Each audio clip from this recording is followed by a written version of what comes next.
नमस्कार, Manoj Tiwari talk show में आपका स्वागत है। मेरा नाम है ज्योति मिश्रा। आज हमारे साथ हैं अनिल पांडे जी, जो कांग्रेस पार्टी से विधानसभा के चुनाव की तैयारी कर रहे हैं। हंडिया विधानसभा से इनकी तैयारियां हैं। अनिल जी, आपका स्वागत है हमारे शो में। धन्यवाद। अनिल जी, सबसे पहले आपसे मेरा ये सवाल है कि जहाँ BJP, Samajwadi party, Bahujan Samaj party की तैयारियाँ हैं, आपकी कांग्रेस हंडिया में अपने आप को कहाँ देखती है? देखिए, पिछले 1 साल से मैं हंडिया विधानसभा के अंतर्गत काम कर रहा हूँ। मैंने बूथ स्तर से लेकर न्याय पंचायत स्तर से लेकर ब्लॉक से लेकर के सारी कमेटियों का गठन किया जी। हमारी हंडिया विधानसभा में लगभग 23 न्याय पंचायतें हैं, जिसमें धनुपुर ब्लॉक के करीब 8-8.5 न्याय पंचायत हैं, हंडिया के 10 न्याय पंचायत हैं, सैदाबाद ब्लॉक के 5 न्याय पंचायत हैं। इन सबको सबसे पहले मैंने अपने यहाँ तीनों ब्लॉक अध्यक्षों का गठन किया, मुख्य बॉडी का। फिर उसके बाद मैंने न्याय पंचायत अध्यक्षों का गठन किया। फिर मैं गांव सभा स्तर पर कमेटी का काम मेरा चल रहा है। चूँकि मैं किसान कांग्रेस का जिला अध्यक्ष भी हूँ और मेरे ऊपर जिम्मेदारी तो पूरे गंगा पार का है, लेकिन मैं हंडिया फोकस करके काम कर रहा हूँ। तो मेरा किसान कांग्रेस का भी एक संगठन हंडिया में पूरा बन चुका है। उनके ब्लॉक अध्यक्ष बन गए हैं, उनके न्याय पंचायत अध्यक्ष बन गए हैं, उनके ग्राम सभा की कमेटियाँ बन गई हैं। तो जो कांग्रेस का संगठन पहले कागजों पर हुआ करता था, उसको मैंने प्रैक्टिकली गांव-गांव, गली-गली में उतार दिया। अब 1 साल से मैंने, कोरोना का दौर चल रहा था, तो कोरोना के समय में जो जनता की समस्याएं थी, जो लोगों की ज़रूरतें थी, उनके साथ, उनकी भावनाओं के साथ, उनके दुख दर्द के साथ होते हुए मैंने अपना अभियान लगभग 1 साल से चलाया है, जिसका परिणाम ही है कि आज कांग्रेस पार्टी की बहुत बड़ी फौज खड़ी हो चुकी है और हम मुकाबले के लिए तैयार हैं। अनिल जी, हंडिया के विधायक बागी हैं और समाजवादी पार्टी से लड़ सकते हैं। ऐसे में आपकी रणनीति क्या होगी चुनाव की? देखिए, हंडिया चूंकि ब्राह्मण बाहुल्य एरिया है और मैं भी सौभाग्य से ब्राह्मण हूँ। जी सर। हमारे यहाँ लगभग 1 लाख की संख्या में ब्राह्मण मतदाता है जी। ये मेरी असली ताकत है। लेकिन कांग्रेस पार्टी के साथ एक अच्छी बात यह है कि कांग्रेस कभी जाति और धर्म की बात नहीं करती है। सर्व जाति, सर्व धर्म, समभाव के साथ हमारी पार्टी चलती है। तो ब्राह्मण तो मेरे लिए एक प्लस है, लेकिन जिस जात के आज वर्तमान विधायक वहाँ पे हैं, जो बागी तो उनको न कहिए, वो बिक गए, वो बिकाऊ हो गए। आज उनके समाज में एक बहुत बड़ा आक्रोश है। मैंने अपने धनुपुर ब्लॉक का अध्यक्ष बिंद बिरादरी से बनाया है। मेरे यहाँ कई पदाधिकारी बिंद बिरादरी से हैं, कई प्रधानों जो बिंद हैं, मैंने उनको अपने साथ जोड़ने का काम किया है। आज ये कहा जा सकता है कि एक बिंद बिरादरी की एक अच्छी खासी संख्या भी मेरे साथ है। दूसरे, एक मुस्लिम बाहुल्य एरिया भी है, करीब 30-35।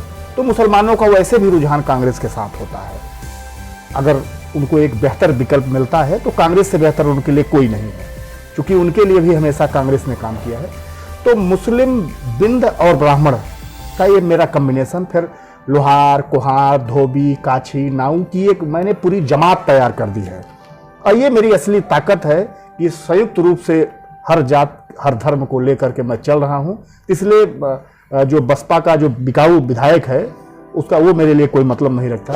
मेरे पास हर जात के लोग हैं। अनिल जी, आज आपको क्या समस्या दिखाई देती है हंडिया में? देखिए, आज समस्या हंडिया की सबसे बड़ी जो समस्या है, बेरोजगारी है। बेरोजगारी के मुद्दे पर हंडिया के किसी भी नेता ने, किसी भी दल के नेता ने कुछ नहीं किया। आप समझिए, जैसे फूलपुर विधानसभा है, फूलपुर में तो एक इफ्को लग गई, मेजा में कताई मिल थी, नैनी इंडस्ट्रियल एरिया था, भूरपुर में ग्लास फैक्ट्री थी, लेकिन हंडिया में कल कारखाना, आज तक एक छोटा सा भी कारखाना नहीं लगा। ये सबसे बड़ा दुर्भाग्य है। और मेरी पहली प्राथमिकता जो है कि हंडिया में, अगर हंडिया की जनता ने मुझे उस काबिल बनाया, तो मैं एक ऐसा उद्योग लगाने का काम करूँगा, उसके लिए प्रयास करूँगा, जिससे हमारे क्षेत्र के हजारों नौजवानों को वहीं घर पर रोजगार मिले। आप एक युवा नेता हैं, ऐसे में आप की राजनीति क्या होगी? राजनीति क्या है, मेरे लिए तो खुला आसमान है। राजनीति करने के लिए मेरे पास लंबा समय है। वैसे भी 20-22 साल से मैं कांग्रेस पार्टी के लिए काम कर रहा हूँ, लगातार जनता के बीच में हूँ। ये सबसे बेस्ट अवसर है। आज का जो दौर है, ये हमारी नेता प्रियंका गांधी जी, जो उत्तर प्रदेश की प्रभारी हैं, हो सकता है मुख्यमंत्री का चेहरा भी बन जाए। वो स्वयं युवा हैं। और उनके हमारे प्रदेश अध्यक्ष हैं अजय कुमार लल्लू जी, उनकी उम्र तो हमसे 1 साल 6 महीने कम ही है। हमारी विधानमंडल दल की नेता हैं आराधना मिश्रा मोना जी, जो हमारी बड़ी बहन है, हमारे बड़े ही पारिवारिक ताल्लुकात हैं, वो भी युवा हैं। तो प्रियंका गांधी जी, आराधना मिश्रा, मोना जी, अजय कुमार लल्लू जी और अनिल पांडे जी, ये हम 4 दिशा से चले हुए 4 नौजवान हैं जो हम उत्तर प्रदेश सहित हंडिया की तकदीर और तस्वीर बदलने का काम करेंगे। 2022 में आपका क्या रणनीति है?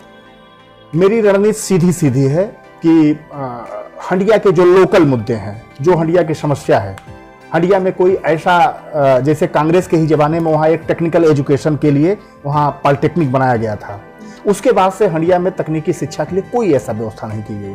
तो सबसे पहला मेरा रोजगार से संबंधित काम है। दूसरे, हंडिया एक रेलवे स्टेशन भी है और अब इसका दोहरीकरण भी हो गया है, तो मेरी प्राथमिकता में होगा कि हम हंडिया रेलवे स्टेशन पर जो लंबी दूरी की ट्रेनें हैं उनके ठहराव के लिए अपना प्रयास करें। प्लस हमारे एक लाक्षागृह है जो कि बगल का ही मेरा गांव है, मैं उसी से सटा हुआ मेरी पैदाइश है, तो लाक्षागृह को मैं एक पर्यटक स्थल के रूप में विकसित कराते हुए देखना चाहता हूँ। धनुपुर में हमारा एक कोनौरा महादेव का मंदिर है जो बहुत ही ऐतिहासिक मशहूर मंदिर है।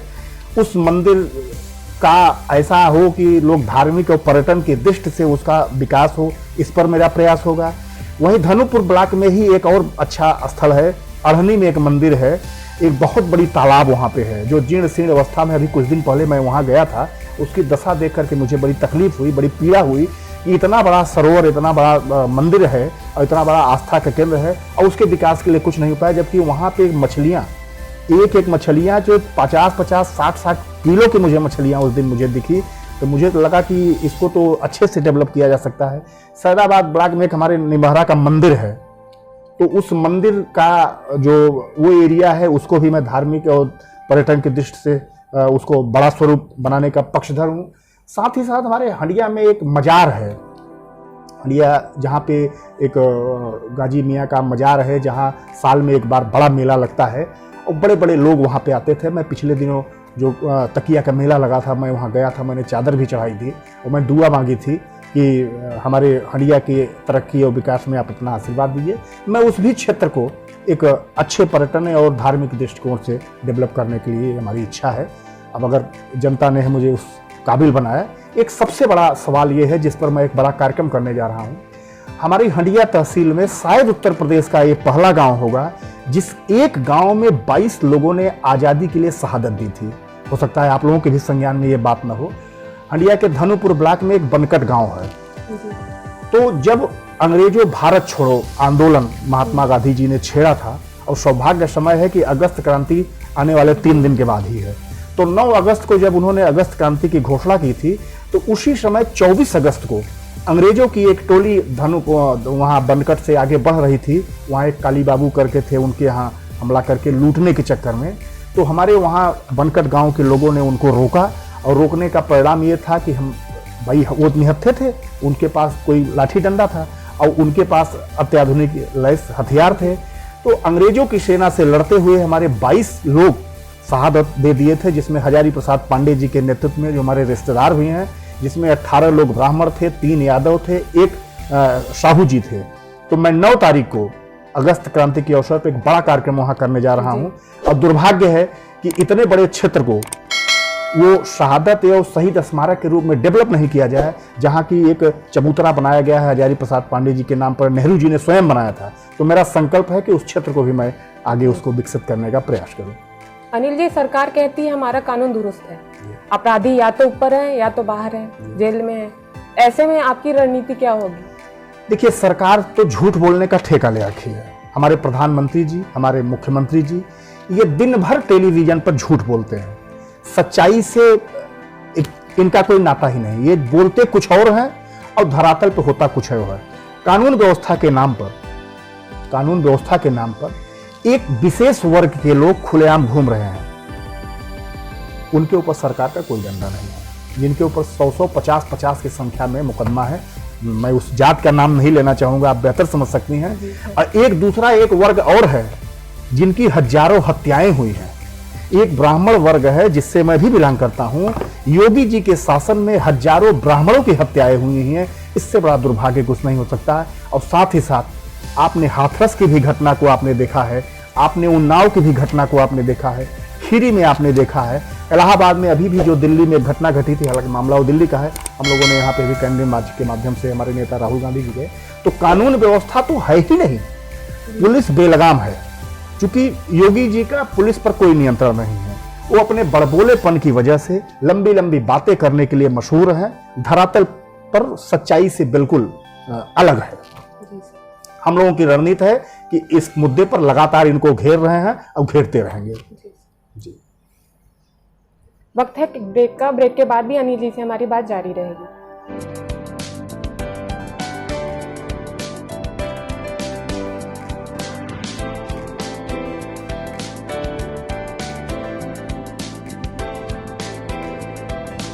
एक बार फिर से आपका हमारे टॉक शो में स्वागत है। अनिल जी, अगर बात करूं कांग्रेस की, तो आपका संगठन हंडिया में कितना मजबूत है? अभी मैंने जैसा कि पहले आपको बताया है कि संगठन तो हमारा शून्य था। जी सर। कागज पर था, पद तो सब भरे हुए थे, लेकिन वो धरातल पे काम नहीं करते थे। लेकिन मैंने बताया कि 1 साल के अंदर जिस तरीके से मैंने गांव-गांव न्याय पंचायत स्तर पर, ब्लॉक स्तर पर मैंने कार्यक्रम को चलाया, तो आज मेरा संगठन इस स्थिति में आ गया है कि हम मजबूती से चुनाव लड़ करके और चुनाव जीतने की स्थिति में आ गए हैं। अनिल जी, जिस तरह से ध्रुवीकरण की राजनीति होती है, ऐसे में इसको रोकने के लिए हमें क्या करना चाहिए? देखिए, ध्रुवीकरण में हम लोगों का कोई भरोसा नहीं है, लेकिन जो हमारी विरोधी पार्टी है, जो आज देश में राज कर रही है, प्रदेश में राज कर रही है, उसके पास आज कोई मुद्दा नहीं है। आज उसके पास कोई हथियार नहीं है, उसके पास सिर्फ एक हथियार है, ध्रुवीकरण। देश को, प्रदेश को हिंदू मुसलमान में बांट दीजिए, क्योंकि ये उनको सूट करता है। और हमारी रणनीति ही यही है। जैसा कि आपने देखा कि पश्चिमी उत्तर प्रदेश में किसान आंदोलन ने सारी खाइयों को पाट दिया है, तो आज हम लोगों की भी रणनीति है कि हम हंडिया में खास करके धर्म और जात के नाम पर ध्रुवीकरण कतई नहीं होने देंगे। इसके लिए मुझे चाहिए जो करना पड़ेगा। अनिल जी, कांग्रेस अभी आने वाले चुनाव में 2022 में विधानसभा को, आपको क्या लगता है कि किसे मुख्यमंत्री का चेहरा बनाएंगे?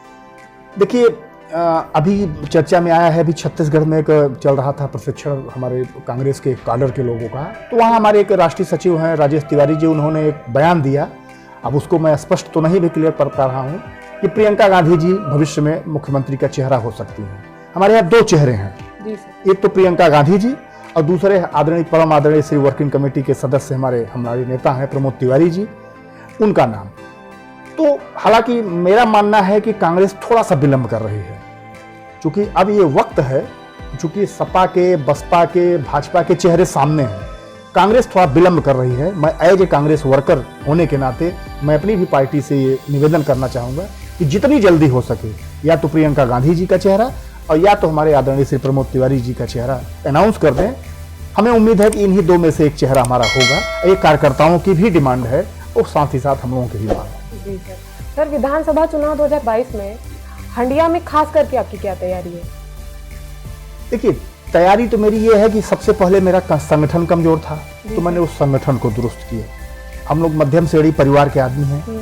हमारे जो विपक्षी हैं वो चमचमाती हुई लग्जरी गाड़ियों से जब क्षेत्र में गुजरते हैं तो कहीं ना कहीं लोग चकाचौंध में फंसते हैं। लेकिन जब मेरा बात को लोग मेरी बात को सुनते हैं, मेरी आवाज को सुनते हैं, तो लोगों का जो मन चमचमाती हुई गाड़ियों को देख करके थोड़ा भ्रमित होता है, वो अपने आप आकर्षित मेरी तरफ आ जाते हैं। तो मैंने देखा लगातार, जैसा कि मैं मूवमेंट कर रहा हूं, मैंने तो खुली चुनौती दे दी कि हंडिया विधानसभा से लड़ने वाले राष्ट्रीय और प्रदेश स्तर के जितने भी नेता हों, जो भी कैंडिडेट हो, एक खुला मंच लगा दिया जाए, वहां डिबेट हो जाए और जो जीत जाए उसी को वहां का विधायक बना दिया जाए। और हमारे नौजवानों इसको काफी सराहा भी है हंडिया में। सर, यही अगर देखा जाए, अगर आपको विधायक बनाया जाता है 2022 के चुनाव में, तो आप सबसे पहले क्या करेंगे?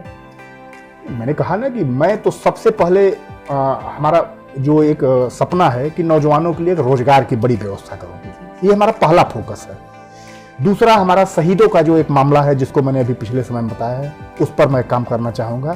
और तीसरा, अमन चैन और भाईचारा, कानून व्यवस्था, जो पुलिस का आतंक हंडिया में आए दिन, एक सबसे बड़ा और धंधा है हंडिया का, प्रतापगढ़ हंडिया के इलाहाबाद के एरिया में पिछले दिनों हुआ था, एक जहरीली शराब का कांड हुआ था। जहरीली शराब में हमारे यहाँ करीब 15 लोग अभी पिछले 5-6 महीने पहले मर गए थे। मैं वहाँ गया था और जब मैं गया और जब मैं वहाँ जांच पड़ताल करना चाहा तो अचानक भाजपा के गुंडे वहाँ पहुँच गए और वो विरोध करने लगे कि आप लाश पर राजनीति कर रहे हैं। जबकि सच्चाई ये थी कि मैं उनकी संवेदना प्रकट करने गया था और मैं जानना चाहता था कि आखिर ये जहरीली शराब बेचता कौन है।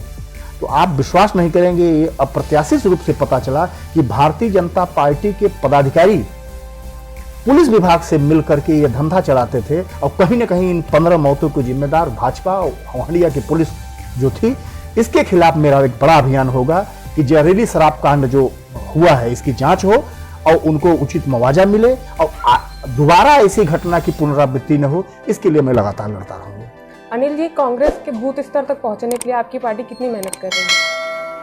देखिए, इसमें कोई शक नहीं है कि आज जब से हमारे प्रदेश अध्यक्ष अजय लल्लू जी बने हैं प्रधान और हमारी प्रियंका गांधी जी जो प्रभारी बनी हैं, उन्होंने एक एक बूथ पर कांग्रेस को पहुंचाने का आह्वान किया और हम लोगों ने, चाहे हमारे छोटे से बड़ा जितना भी नेता हो, हर आदमी उस पर लगा और आज कहीं न कहीं उसका परिणाम दिख रहा है कि जो कांग्रेस पार्टी, हम संगठन सृजन अभियान, हमारा एक अभियान चला था पूरे प्रदेश में, जिसको मैंने स्वयं पूरे जिले में चलाया था। 132 न्याय पंचायतें हैं पूरे गंगा पार में और 132 न्याय पंचायत के गठन में मेरी भूमिका रही है, क्योंकि भाई पार्टी का मैं भी किसान का अध्यक्ष हूँ। तो हमारे मेन बॉडी के जो जिला अध्यक्ष थे उन सबसे मिल करके हम लोगों ने ये काम किया और हंडिया में तो इस समय मैंने बूथ स्तर पर कांग्रेस को मजबूत कर दिया, मेरा संगठन बन चुका है। आपके लिए, आपका किसान के लिए खास करके लिए क्या राजनीति है?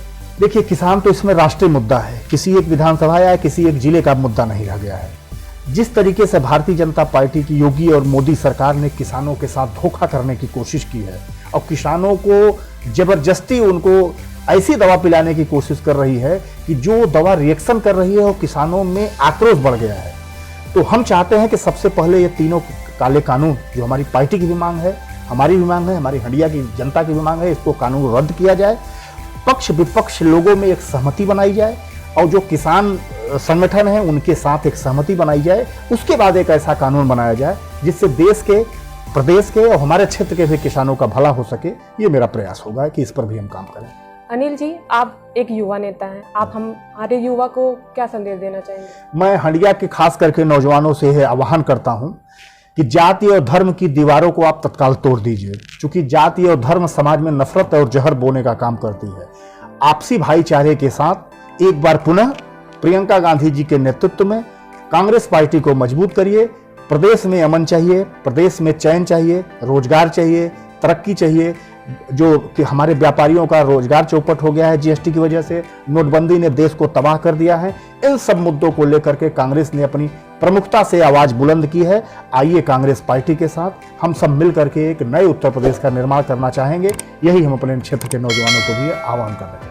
अनिल जी, आपका हमारे टॉक शो में भाग लेने के लिए धन्यवाद। बहुत बहुत धन्यवाद। जैसा कि आपने देखा, आज हमारे साथ हैं अनिल पांडे जी, जो कांग्रेस पार्टी से विधानसभा चुनाव की तैयारी कर रहे हैं। उन्होंने हमें बताया कि हंडिया विधानसभा 2022 के लिए उनकी क्या तैयारियां हैं। ऐसे ही हम आपको आगे भी कई सारे नेताओं से बात कराते रहेंगे। देखते रहिए मनोज तिवारी टॉक शो, यानी मेरे यानी ज्योति मिश्रा।